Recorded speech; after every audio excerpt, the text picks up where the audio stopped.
They would become known as the Order and launch what they call the Second American Revolution. At the time of their arrest, some members were making plans to bomb public utilities, poison the water supplies of major cities, and sabotage the 1984 Olympics in Los Angeles. This is the man who inspired that belief, the man who brought the Order together, Bob Mathews. The fate of every last white man, woman, and child on this planet lies squarely on the shoulders of us. We cannot fail. 30-year-old Bob Mathews was a blue-collar worker and farmer in Medellin Falls, Washington. Hail his victory! Hail victory! This is where Mathews would eventually recruit the most fanatic members of the Order, Aryan Nations, a gathering place in Idaho for right-wing extremists. If Mathews inspired them, much of his inspiration came from an incendiary novel called The Turner Diaries, which describes the violent overthrow of the U.S. government to establish a whites-only homeland. That book became Mathews' Bible. He memorized every word. In September, the author of The Turner Diaries had Mathews speak to his neo-Nazi organization in Virginia. The signs of awakening are sprouting up across the Northwest, and no more so than amongst the two-fisted farmers and ranchers, a class of our people who have been hit especially hard by the filthy, lying Jews and their parasitical usury system. Bob Mathews was ready to launch his revolution. So, kinsman, duty calls. The future is now.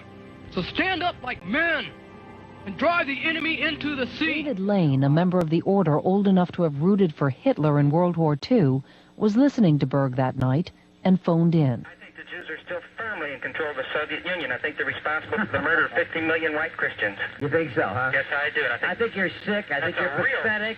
I think your ability to reason and use any logic is Why a don't you tragedy. put a Nazi on your program and then you'll have somebody... Sir, you are a Nazi by your very own admission. That's Thanks right. so much. If he said that's right, you heard it. The Order would not forget this confrontation.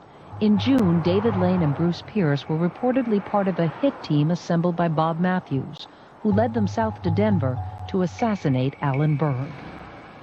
It was just after 9 p.m. on June 18th when Alan Berg's VW Beetle made the turn off Colfax and headed up the street to his driveway. They watched as the VW passed by and pulled out after him. As Berg made the turn up his short driveway to his garage door, the other car blocked the road behind him. Instantly, 13 .45 caliber slugs burst from the automatic weapon. A silencer muffled the blasts, and Berg was probably dead before he hit the ground. I can remember the crime scene, the victim's body here in the driveway, the massive destruction. We didn't have eyewitnesses.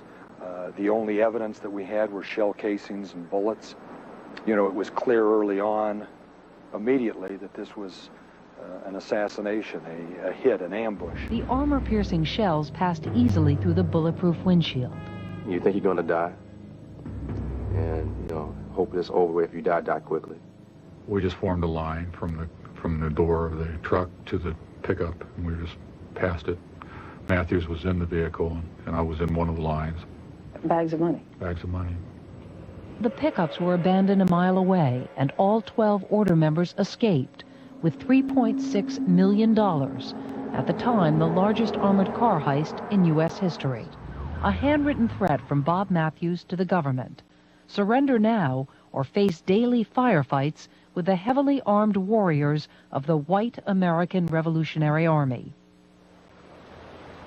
2 days later, Mathews is on a ferry to Whidbey Island just north of Seattle, where he writes a formal declaration of war, confirming his intent to do battle. He summons Bruce Pierce and others to his hideout. I signed, and I'm proud that I did sign, but it was more of a formality in my eyes. We declare ourselves to be in a full and unrelenting state of war. A state of war against the United States government. But nothing has changed. I still feel the same way.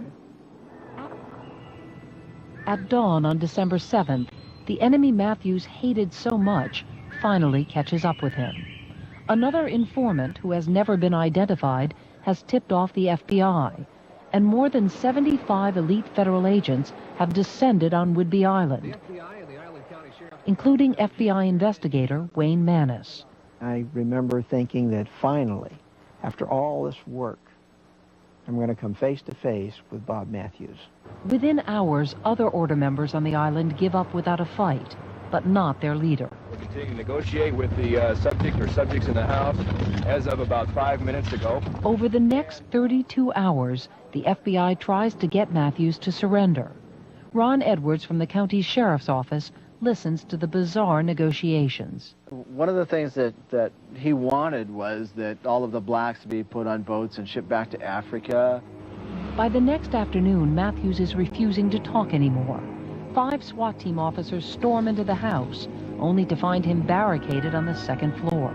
When Mathews opens fire with an assault rifle, Mannis and Edwards are right outside. I saw bullets splattering through the wall directly over my head. The roar of the weapon that Mathews was using was unbelievable. Well, I've been involved in gun battles during my tenure in the FBI, but never anything like this. After 10 minutes, the SWAT team is ordered back. A second gun battle erupts that night when a helicopter is called in. And then there was silence. A decision is made. Flares will be used to light up the ground floor.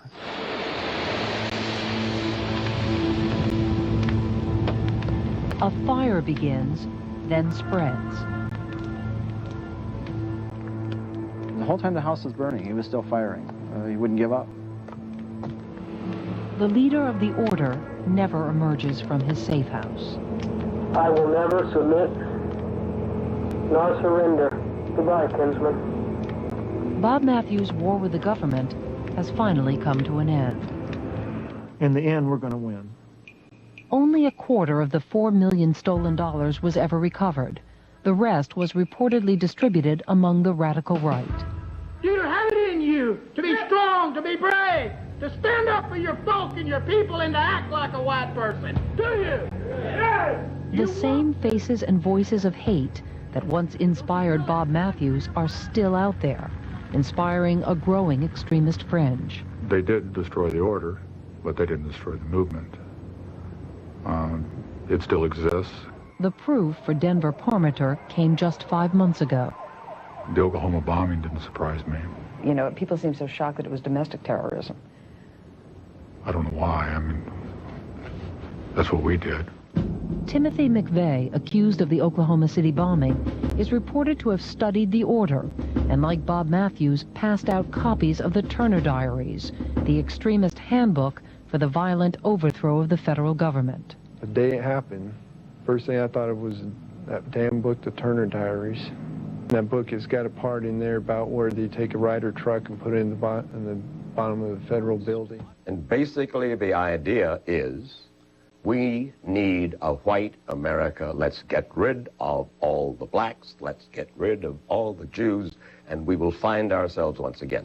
That's basically it. That's one way, a very crude way of expressing it. I think a more fundamental idea that I expressed in the Turner Diaries is that we need to be responsible for the world around us. We need to stop being just spectators and become participants in the historical process. And if we don't like what we see in the world around us, get rid of it. Well, do something about it. Well, sure, blow up the FBI headquarters. Well, that was one of the chapters in the Turner Diaries. Right. There was a civil war going on. It was indeed. Not unlike the Oklahoma City bombing of a year ago.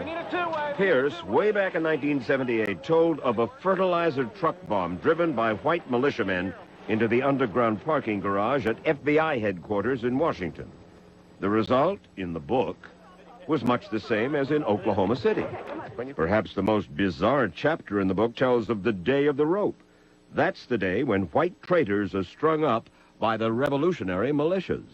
The people who were executed on the Day of the Rope were all white people. They were people who had betrayed their race. Hung from trees, hung from lampposts, hung from stop signs, I mean, there was a whole carnival of hanging. Right. It was a day of mass hanging. Mm-hmm. You thought that up? Yes, I thought up everything that was in the book. And you seem to enjoy describing it. Well, it was, writing adventure stories is a congenial occupation for me. Is William Pierce crazy? I wouldn't think William Pierce is crazy at all, maybe crazy like a fox, because he is probably indirectly responsible through his book for the worst American domestic terrorism tragedy in our history. If Timothy McVeigh is guilty, the method he chose to blow the building up is a carbon copy, almost down to the amount of ammonium nitrate used in the truck bomb that was used in the example of the bombing in the Turner Diaries.